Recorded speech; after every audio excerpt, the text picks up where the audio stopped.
carraan heerumuu ishillee baay'ee xiqqaadha. Shamarran akkasii sun akka ani yaadutti shamarran sa'aatii 24 liivii iyyitu sun carraa heerumaa akka waan barbaadu na fakkaata jechuudha.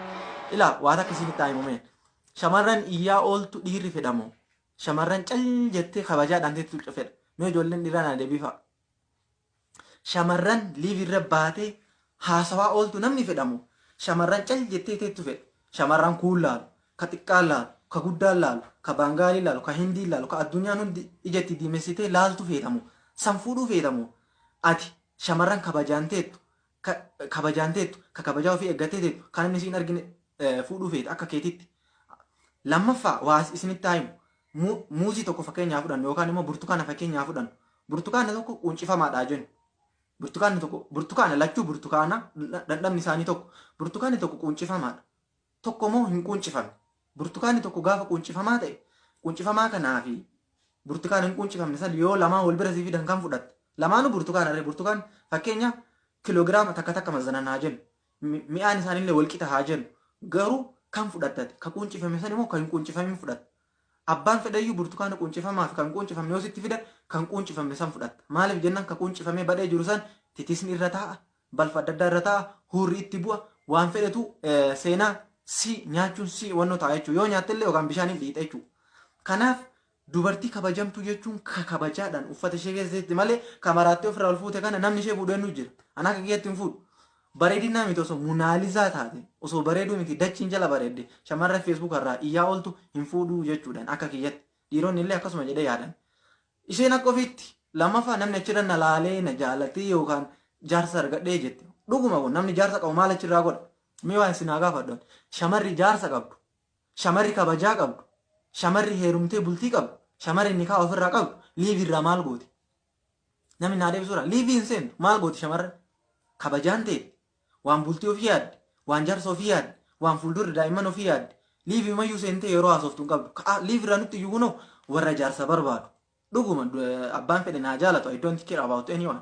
Waa'ee namaarratti dantaan qaban. Dhugaa jiruun dubbadha. Ka fedhu na jaalata, ka fedhu na jibba. Jaalala namaatiif illee iddoon qabu. Namni rabbiif jecha na jaaladha. Haala wasaalaan hin jaaladha. Namni na jibbe illee hin jibbu hin jaaladha. Abbaan fedhe naa jibbu garuu dhugaa dubbachuun firummaa hin kuttu jetti Oromoon. Dhugaa dubbadhu. Abbaan fedhe si haa jibbu, abbaan fedhe si haa jaalatu. Dhugaa dubbadhee bakka natti dhiite buluu wayya jedhan. Dhugaa dubbadhee abbaan fedhe na jaalata, abbaan fedhe na jaalachuullee baatu dantaa irraan qabu.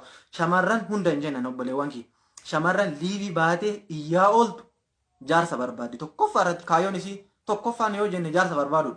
Namni na laalee dhiirri na jaallatee maal ofirra kasiiste malee kabajaa ofii buuste malee namni ishee jaallatee isheellee fuudhu hin jiru jechuudha. Maaliif namni shari'aadhaan ala deemu namni akka fedhe ta'u namni kiiloo illee isiin kaa'u. Mee obboleetti tiyya waa takka mee si haa gaafadhu.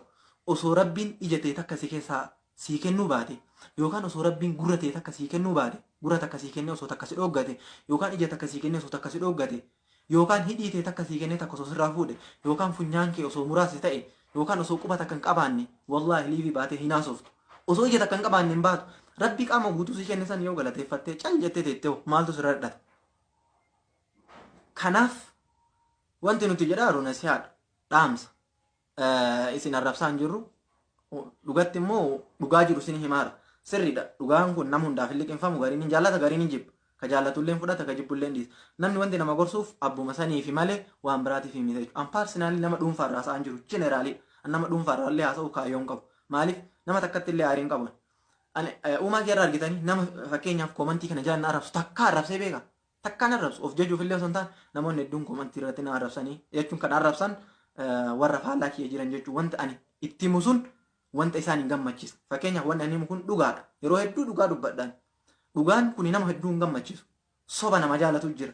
Namuma cal jedhee waan arge haasa'u jira. Nama waan arge haasa'u sun nama jaallatu jira. Nama dhugaa jaallatu jira. Akiru zamaaniin keessa namni dhugaa dubbatu hin jibbama. Nama soba dubbatutu jaallatama jechuudha. Kanaaf abbaan fedhe siyaa jaallatu abbaan fedhe siyaa jibbu dhugaa dubbatu. Mee amma kaa an paarsinaalii namarraa haasa'een beeku. An takka as ba'ee feesbuuk irraa akkan ebeluun kun akkan ebeluun kun akkas jedhee beeka takkaan jenne paarsinaalii haasa'u jeneraalii dhaamsa walii gala shamarran liivii haasoftuuf.